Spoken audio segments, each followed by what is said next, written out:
Desa Cikoneng, Kecamatan Pasir Jambu, Kabupaten Bandung, melalui bantuan pemerintah salah satunya Dana Desa dan ADVD tahap 1 saat ini telah melaksanakan berbagai pembangunan, baik fisik maupun non-fisik. Iksan Nurjaman Sulaiman, Kepala Desa Cikoneng menuturkan kepada awak media dengan turunnya anggaran dari pemerintah, Dana Desa dan ADVD telah dialokasikan kepada penanganan COVID-19. BLT, Silta Perangkat Desa, Lembaga Desa, dan Intensif RT RW dan perbaikan kantor desa.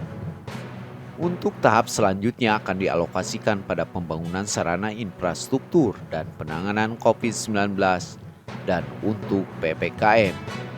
Ucapkan terima kasih kepada pemerintah atas bantuannya.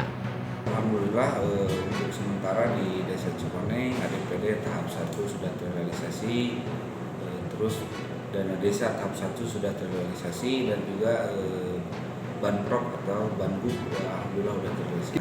Kalau dana desa diprioritaskan untuk penanganan COVID dulu yang 8%, salah satunya BLT dana desa, penanganan COVID dan sebagainya, dan sisanya untuk infrastruktur dan pemberdayaan.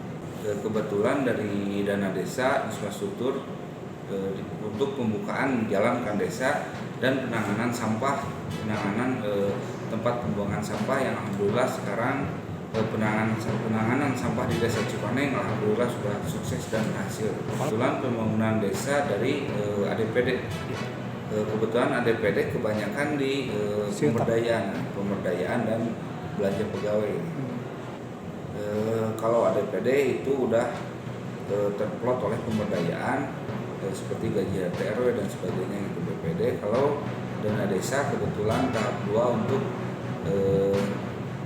infrastruktur di tiap-tiap RW, terutama mungkin di RW 4 Penyaluyan untuk membereskan pembukaan jalan desa yang awalnya jalan setapak sekarang bisa diakses oleh kendaraan roda. Di tempat terpisah, BVD dan masyarakat mengucapkan berbagai program pembangunan yang dilaksanakan di Desa Cikoneng dengan harapan Desa Cikoneng ke depan bisa lebih maju lagi. Mudah-mudahan dengan kepemimpinan Bapak Ihsan, Desa Cikoneng lebih maju lagi.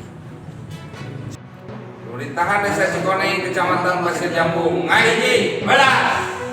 Dari Desa Cikoneng, Kecamatan Pasir Jambu, Kabupaten Bandung, Agus WR, Hadas TV mengabarkan.